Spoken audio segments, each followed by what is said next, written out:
Books on Tape presents Birds Without Wings by Louis de Bernieres, read by John Lee. The cat. She was licking the open tin for hours and hours without realizing that she was drinking her own blood. Spyros Kyriazopoulos. Chapter 1. The Prologue of Iskander the Potter. The people who remained in this place have often asked themselves why it was that Ibrahim went mad. I am the only one who knows, but I have always been committed to silence, because he begged me to respect his grief, or, as he also put it, to take pity upon his guilt. Now that he is mad, and the sun has long since dried the rain that washed away the blood upon the rocks, and there is almost no one left who recalls the lovely Philothei, it seems to me that no one would be betrayed if finally the truth of it were known.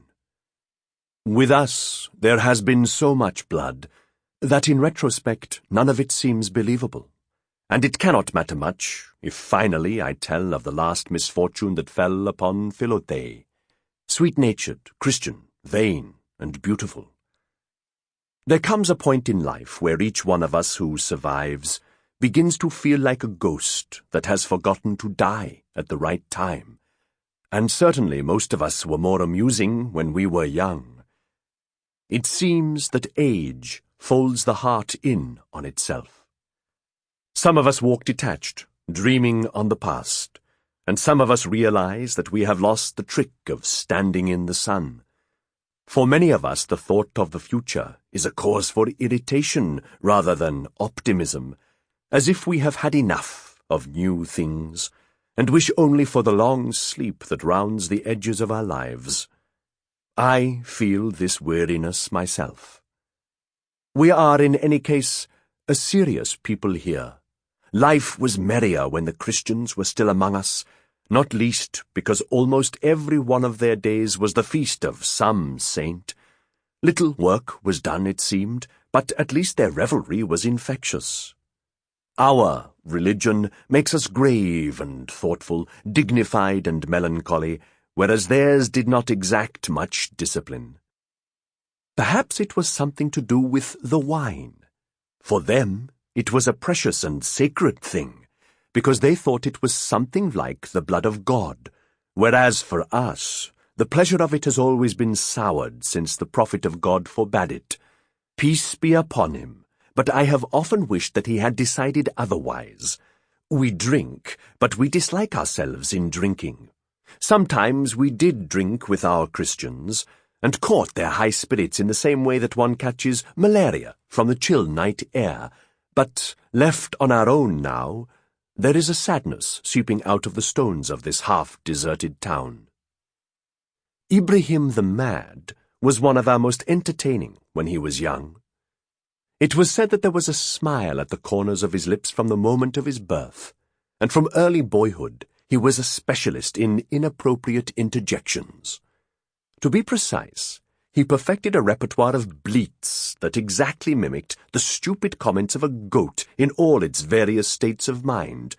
A goat that is surprised, a goat that is looking for its kid, a goat that is protesting, a goat that is hungry, a goat that is perplexed, a goat that is in rut. His most popular bleat, however, was that of a goat that has nothing to say. This bleat was the perfect parody of unintelligence, empty-headedness, inanity, and harmlessness.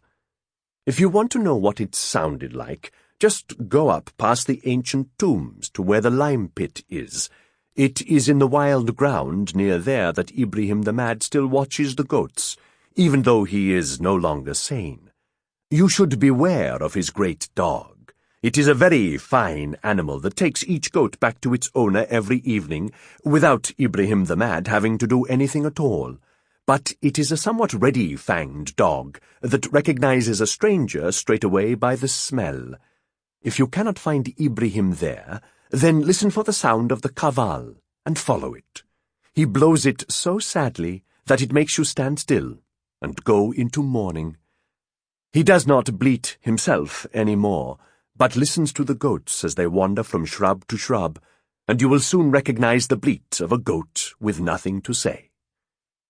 Ibrahim used to do it quite suddenly, in the middle of a conversation, or at a solemn moment in a ceremony, and when he was a small boy his father used to beat him for it.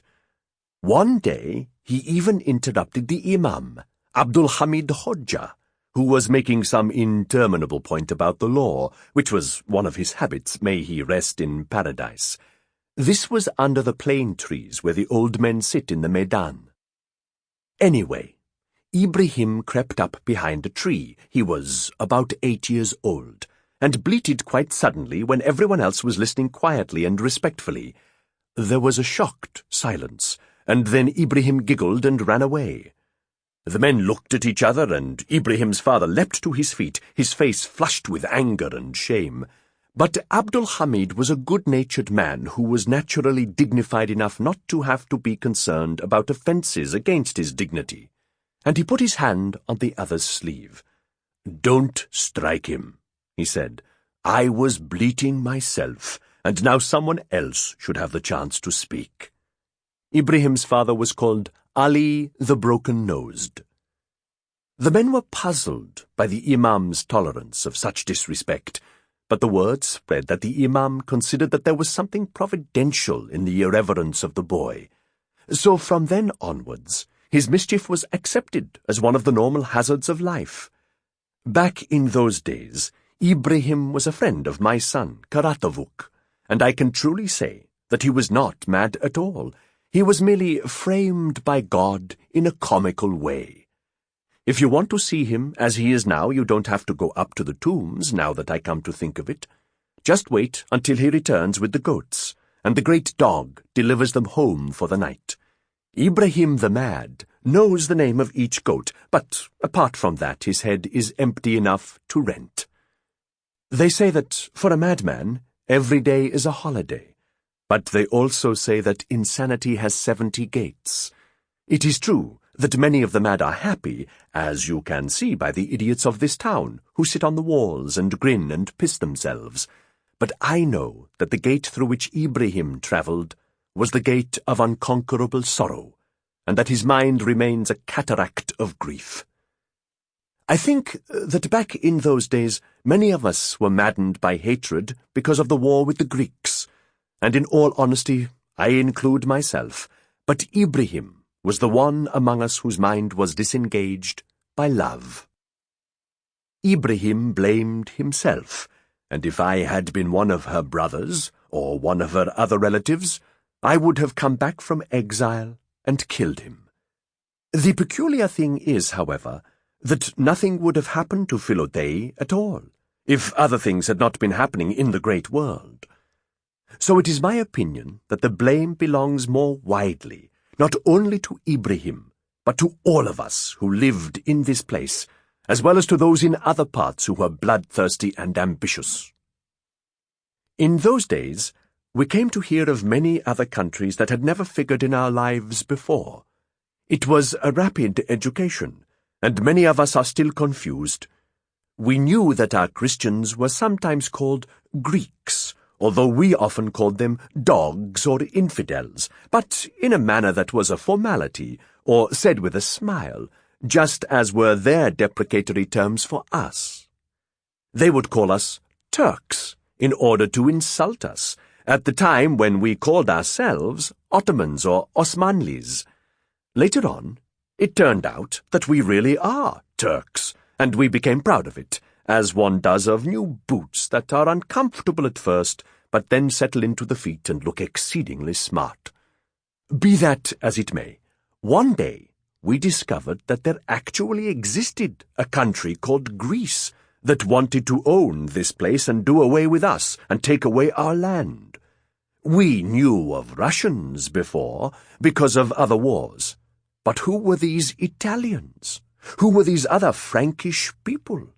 Suddenly we heard of people called Germans, and people called French, and of a place called Britain, that had governed half the world without us knowing of it.